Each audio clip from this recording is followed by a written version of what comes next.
Hello students. आज आपका विज्ञापन का सेकंड टॉपिक है। फर्स्ट चैप्टर का सेकंड टॉपिक विज्ञापन का अर्थ, मीनिंग ऑफ एडवर्टाइजिंग। तो यहाँ पे आपको बता रहे हैं विज्ञापन का अर्थ। उसमें है विज्ञापन शब्द की रचना दो शब्दों से मिलकर हुई है ना। विज्ञापन शब्द की रचना दो शब्दों वी प्लस ज्ञापन से के संयोग से हुई है। तो यहाँ पे ये बता रहे हैं कि जब आपको ये विज्ञापन का अर्थ बता रहे हैं तो डेफिनेटली ये आपको सबसे पहले यही चीज़ बताएंगे कि विज्ञापन शब्द की रचना कैसे की गई। क्योंकि जब एक थॉट आता है हमारे माइंड में किसी भी नई चीज़ के निर्माण का, तो हम सबसे पहले उसका नाम सोचते हैं। तो जब इन्होंने सोचा होगा कि व्यापारी रूप से या किसी भी रूप से हमें कुछ प्रचार के लिए निकालना चाहिए कि लोगों तक जानकारी पहुंचे, तो उन्होंने उसका नाम रखा विज्ञापन। तो विज्ञापन को उन्होंने कहाँ से सर्च किया कि हम इसका नाम विज्ञापन रखें, तो उसके लिए ही वो बता रहे हैं कि उसको दो शब्दों से मिलकर बनाया गया, जिसमें वी का अर्थ था विशेष और तथा ज्ञापन का अर्थ है सूचना या जानकारी देना। तो मतलब इन्होंने अपने ज्ञान कोश में से निकाल के ये शब्द बनाया था वी प्लस ज्ञापन, विज्ञापन की विशेष सूचना या जानकारी देना। ठीक है, अर्थात विशेष सूचना या जानकारी देना ही विज्ञापन है। ठीक है, जो अंग्रेजी शब्द एडवर्टाइजिंग का हिंदी रूपांतरण है, मतलब कि जो अंग्रेजी का शब्द रहा होगा एडवर्टाइजिंग, उसी का हिंदी रूपांतरण है। रूपांतरण मतलब रूप का बदलना, मतलब शब्द का एक रूप, जैसे कि एक ही शब्द के कई सारे अर्थ होते हैं, उसी को ये बोल रहे हैं कि हिंदी इंग्लिश में वो एडवर्टाइजिंग है और हिंदी में वो विज्ञापन है। मतलब उसका रूप चेंज हो गया, हिंदी में विज्ञापन। ठीक है, फिर आता है एडवर्टाइजिंग शब्द का निर्माण लैटिन शब्द एडवर्टो से हुआ है। ठीक है, तो ये इस शब्द का निर्माण ऐसे हुआ है। फिर आपका आता है जिसका अर्थ ध्यान दिलाना या आकर्षित करना है। यहाँ पे आकर्षित का अर्थ तो आप समझते हैं, मतलब कि अपनी तरफ खींचना, है ना। प्रभावित करना भी इसे कह सकते हैं, मतलब कि, है ना। तो वो जिसका अर्थ है ध्यान दिलाना या आकर्षित करना, मेन तो आपका यही है। और इसमें एक्स्ट्रा अगर आपकी बुक से पढ़ के इसको समझाया जाए विज्ञापन को, तो उसमें आपका आता है जो आपकी पीपीटी की लाइंस हैं वो तो ये है ना, जो आपकी थ्योरी की लाइंस है। बट विज्ञापन के अर्थ को हम छोटी से एक 3 या 4 लाइन के पैराग्राफ में ख़त्म नहीं कर सकते। विज्ञापन को हम बहुत अच्छे से एक्सप्लेन भी कर सकते हैं, बहुत अच्छे से, मतलब कि और ज़्यादा उसको एक्सप्लेन करने के लिए हम उसमें थ्योरी और ज़्यादा अपनी लिख सकते हैं। क्योंकि अगर आप इस छोटे से पैराग्राफ से विज्ञापन को समझेंगे या सिर्फ अपने नोट्स में यही छोटा सा पैराग्राफ लिखेंगे, तो शायद रिवीजन के टाइम पे आपके लिए सफिशिएंट नहीं होगा। क्योंकि ये तो हो गया कि विज्ञापन शब्द की कैसे रचना हुई, ये तो उसका हो गया आधार, है ना। लेकिन विज्ञापन का अर्थ अगर आपको और डिटेलिंग में जानना है कि पूरे विज्ञापन शब्द की तो रचना अलग हो गई, उसका अर्थ अलग हो गया, है ना। तो जैसे कि हम कह देते हैं कि आपका नाम किसने रखा, तो नाम हमारे मदर ने रखा या हमारे फादर ने रखा, है ना। तो ये एक अलग चीज़ हो गई, लेकिन हमारे नाम का अर्थ क्या है वो एक अलग चीज़ हो गई, फॉर एग्ज़ाम्पल, है ना। तो अभी आता है कि विज्ञापन एक बहुआयामी विधा है। ठीक है, तो यहाँ पे बहुआयामी ये किसको बोल रहे हैं,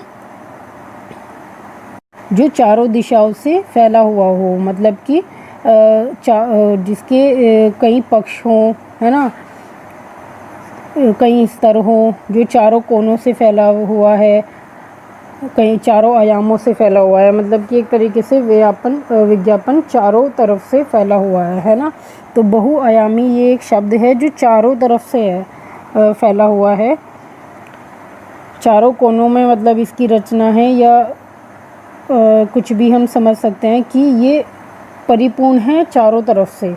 कहीं भी आप जाएंगे चारों दिशाओं में या चारों स्थानों पे आप कह सकते हैं इस चीज़ के लिए ना।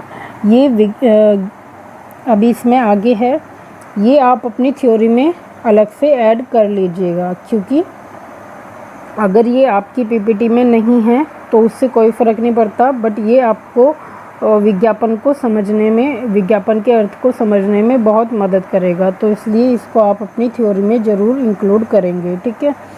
तो आगे है इसमें, यह विज्ञापनकर्ता के लिए अपने उत्पादों, सेवाओं या विचारों को बेचने के लिए उपभोक्ता से संपर्क करने का सशक्त ज़रिया है।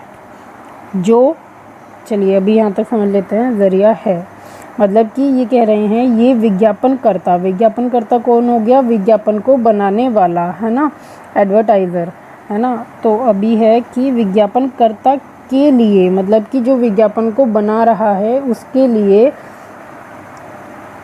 अपने उत्पादों को, मतलब कि जो वो जिन उत्पादों के लिए विज्ञापन बना रहा है ना, जैसे कि कोई बाइक है, बाइक उसने बनाई है, मतलब बाइक के ऊपर या फिर वो विज्ञापन बना रहा है, तो वो बाइक उसका उत्पाद हो गया। और जो वो विज्ञापन बना रहा है उसकी सेवाओं या विचारों को, मतलब कि उस बाइक के कितने गुण हैं, क्या उसकी मतलब उसको क्यों ख़रीदना चाहिए, इसके बारे में जो भी जानकारी वो देने के लिए, और वो कहाँ से आपको मिलेगी, वो किस कंपनी से है, उसका क्या मार्केट, उसकी क्या मार्केट है, कहाँ से, मतलब किस मार्केट से वो आप उसको परचेज़ कर सकते हैं, ये सब जानकारी एक विज्ञापन के थ्रू हमें छोटे लेवल पे मिल जाती है।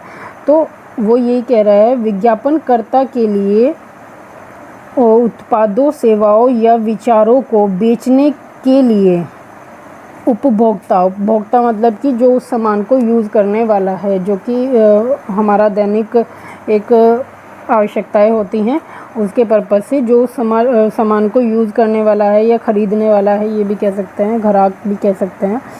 उपभोक्ता से संपर्क करने का मतलब विज्ञापन के बारे में ये कह रहे हैं कि जो विज्ञापन बनाने वाला है वो अपने उत्पाद को बेचने के लिए ग्राहक से सीधा संपर्क करने का एक समर्थ, मतलब सशक्त, मतलब समर्थ तरीका है, ज़रिया है। मतलब कि किसी भी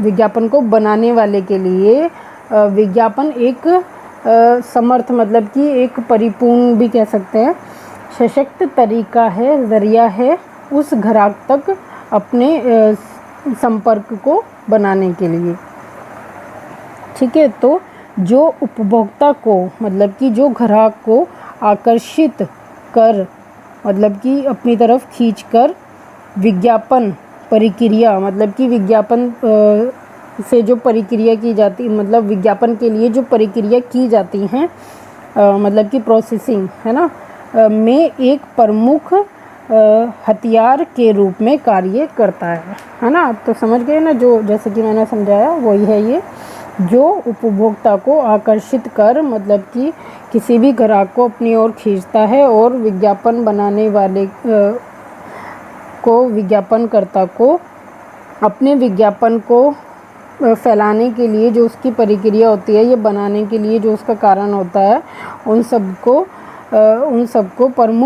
एक प्रमुख हथियार के रूप में कार्य करता है, उन सब के लिए एक प्रमुख हथियार के रूप में कार्य करता है।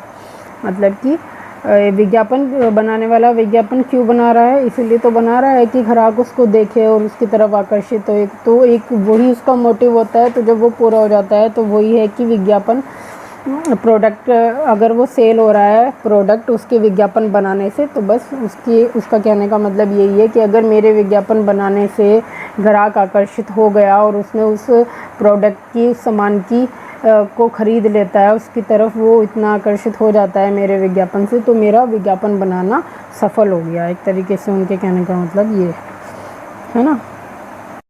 अर्थात विज्ञापन उपभोक्ता का ध्यान किसी वस्तु, विचार या सेवा की ओर आकर्षित करने का कार्य करता है। ठीक है,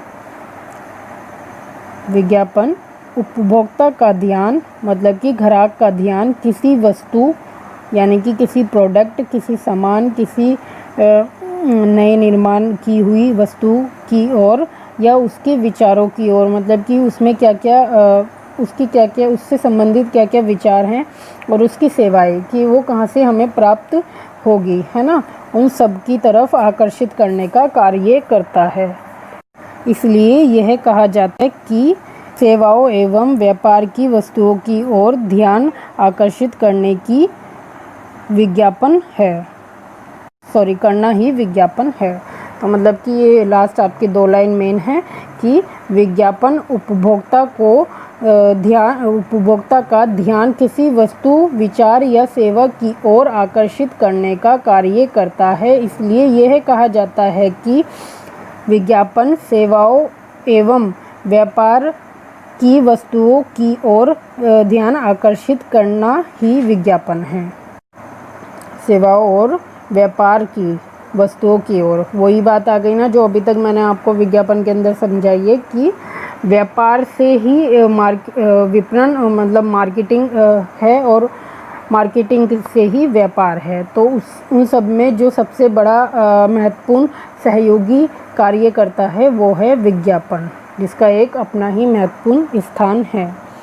ठीक है, विज्ञापन के बिना आप मार्केट में या मतलब कि व्यापार में एक तरक्की नहीं कर सकते, एक मतलब कि एक उच्च स्थान प्राप्त नहीं कर सकते, उसकी ग्रोथ नहीं कर सकते।